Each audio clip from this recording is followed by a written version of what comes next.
Bueno, voy a entregar, a formalizar la solicitud de registro como candidato a gobernador por el estado de Yucatán por el Partido del Trabajo.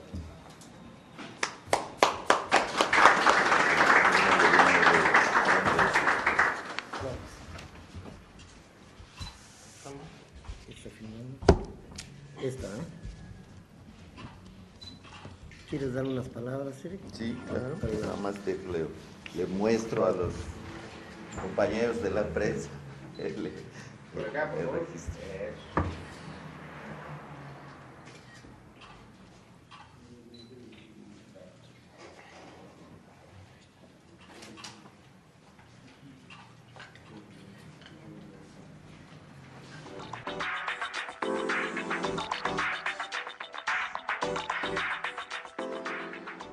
Por ejemplo, uno de los lugares que va despuntando para allá, pero que puede fortalecerse y esa dinámica que trae a acelerarse es, por ejemplo, la ciudad de Valladolid, que está exactamente a la mitad del camino entre Cancún y Mérida, a 150 kilómetros exactamente de los dos. Y va creciendo muy rápido Valladolid con los servicios de turismo. Yo creo que Valladolid puede ser uno de los lugares donde se concentren servicios educativos y de salud que se puedan vender más allá del Estado. En principio para la Riviera Maya. La Riviera Maya tiene problemas de infraestructura educativa de salud. Primero Valladolid, pero puede ir más lejos, puede ir a Centroamérica. Yo conozco muy bien Centroamérica y sé que existe demanda de muchas cosas y los mexicanos abastecemos mucha parte de eso, pero todavía nos falta mucho.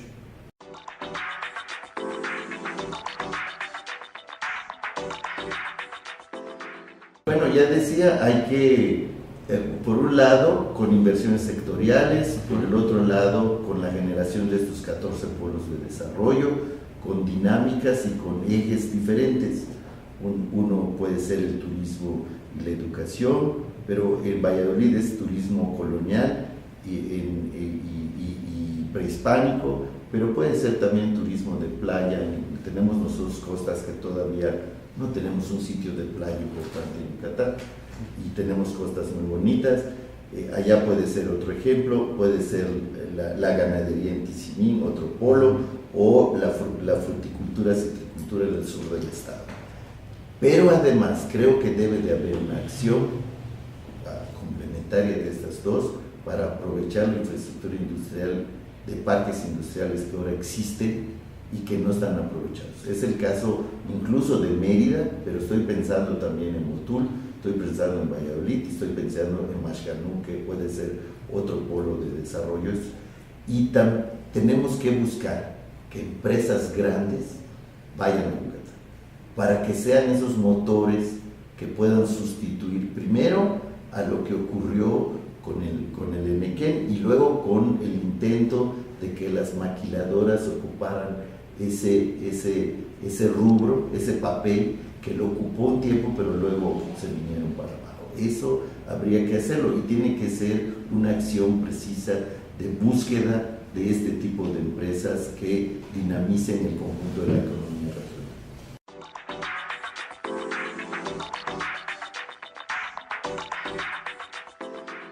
Yo creo que hay algunos, me parece que hay unos que no tienen discusión. Es el caso de la pensión universal a los adultos mayores de 68 años. Ese no tiene discusión, es un elemento muy importante de combate a la pobreza. Si pensamos que en Yucatán arriba del 60% de la población está bajo la línea de pobreza. Y además eso nos ayudaría también a ampliar el mercado interno de Yucatán, que está muy estrecho. Alguien preguntaría, ¿y Yucatán tiene los recursos suficientes para hacerlo? Sí, tiene recursos.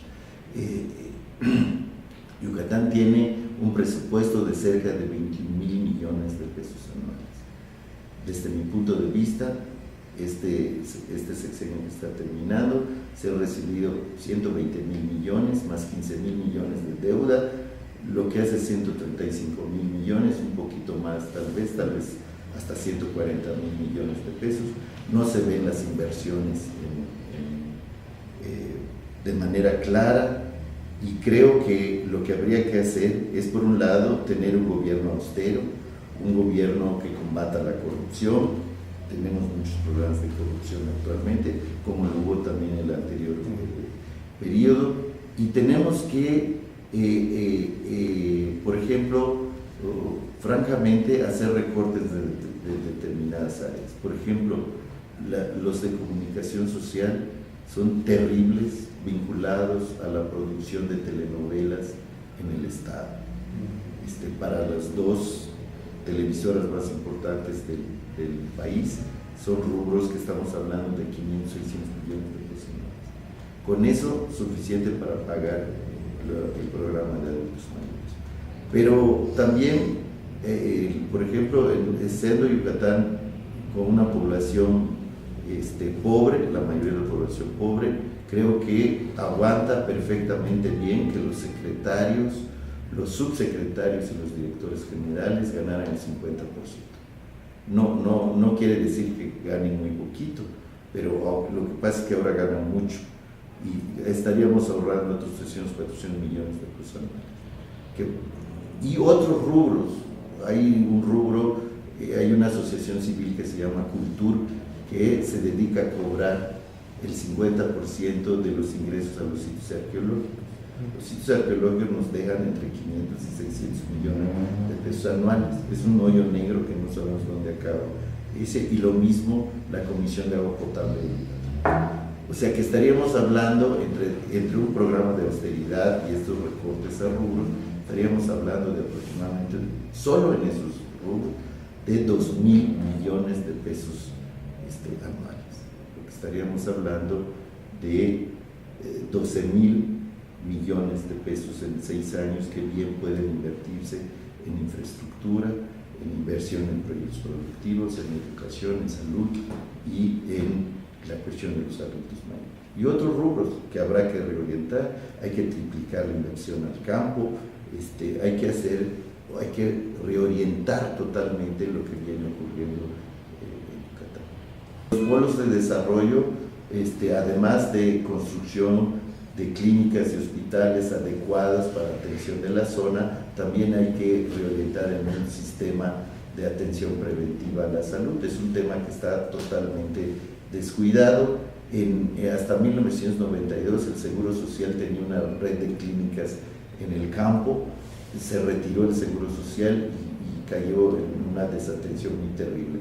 El Seguro Popular no logra cubrir esas necesidades por falta de infraestructura, por falta de médicos y por falta de medicina. Ese es el otro rubro, y de ahí que la demanda se centra en estos 3 temas que ya hemos mencionado: empleo, educación y salud.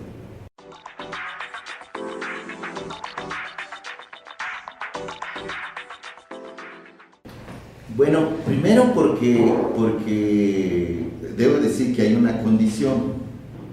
Hay una insatisfacción muy amplia por los resultados de las dos alternancias en un sector amplísimo de la población. No hablamos solo de trabajadores, de campesinos, no hablamos solamente de clase media, hablamos de empresarios y de grandes empresarios que están insatisfechos totalmente. Hay un amplísimo sector, y de ahí que la propuesta de Alianza Progresista esté avanzando muy fuerte. Pero además deben de votar por nosotros, porque si votan por los 2 partidos estos ya mencionados, PRI y PAN, para llamarlos por su nombre, estarán votando exactamente por la misma ruta que hemos visto en los últimos 15 años. O sea, la administración de la crisis y las propuestas políticas de los candidatos y las propuestas programáticas no rebasan más de lo tradicional. No encontramos algo novedoso, más bien están muy insertos en el status quo, mantener la situación como está. Nuestra propuesta incluso va más allá. Yo he propuesto que eso que no hemos podido hacer nacionalmente, lo podemos hacer localmente. ¿Qué es? Empezar a transformar el gobierno, empezar a transformar el Estado mexicano desde los gobiernos locales y encaminarnos a sistemas semiparlamentarios, hasta donde la Constitución Federal. ¿Qué significa eso? Separar al procurador de ser un empleado del gobierno en turno, del gobernador o la gobernadora, que sea mayoría calificada, que los secretarios dejen también de ser empleados del gobierno, del gobernador o de la gobernadora, a la manera como son el presidente, para que tengan el aval del Congreso local, incluso puedan ser destituidos por faltas graves, no solo la iniciativa del gobernador, sino también del Congreso. Y establecer una especie, avanzar en un sistema, especie semiparlamentario en los gobiernos locales. Desaparecer la Secretaría de la Contraloría para darle fuerza y funciones al órgano superior de Contraloría estatal. Es decir, hacer las transformaciones que nacionalmente no se han hecho y mostrar que sí podemos avanzar, pero eso lo tiene que hacer un gobierno democrático, crear el Consejo Económico y Social del Estado, hacer presupuestos participativos, mandar a los primeros 90 días la iniciativa de consulta popular, de iniciativa popular y de revocación del mandato, es decir, hacer las transformaciones que nacionalmente no se pueden y que localmente sí podemos hacerlas, pero tiene que ser un gobierno democrático. Seguir votando por PRI o por PAN, seguir haciendo lo mismo.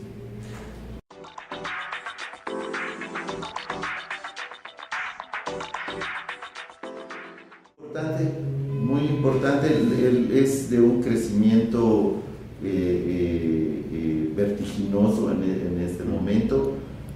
Sin embargo, los candidatos es una elección convergente, va a elección de gobernador, de alcaldes, de diputados locales y todo lo federal.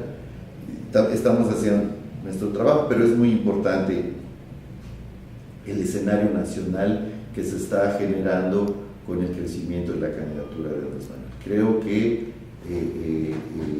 el bipartidismo en Yucatán, a 40 días de la elección, puede darse por terminado.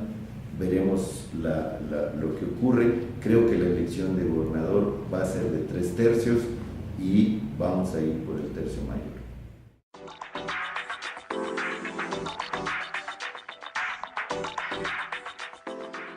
Estaría yo de acuerdo con eso, pero en Yucatán yo tengo una opinión un poco diferente a lo que se cree.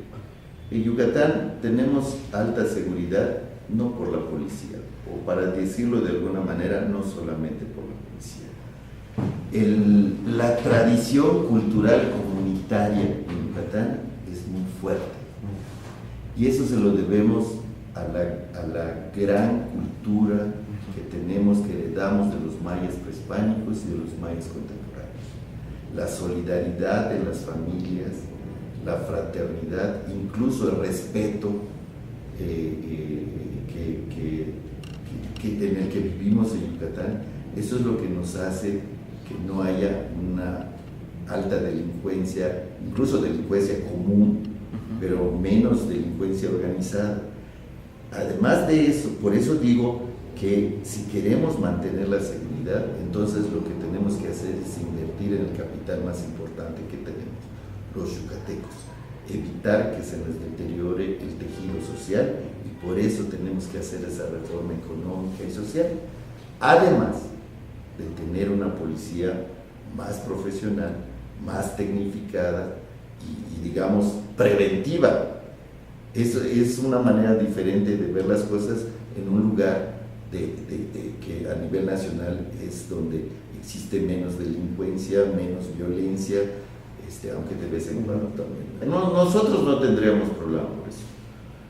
Un gobierno democrático entraría sin compromisos para sostener el status quo, es decir, ni con grupos empresariales que digamos hay que responder a este interés, ni con grupos menos vinculados al crimen organizado, y el compromiso más importante lo tendríamos con la mayoría de la población. Yo he dicho que si yo soy electo gobernador del estado, van a tener un gobernador de tiempo exclusivo a cargo de los intereses más generales del estado. vigilando los intereses de la sociedad y tomando las decisiones, poniendo en el centro el interés común, el interés general, el interés de los empresarios, pero también el interés de los sectores populares.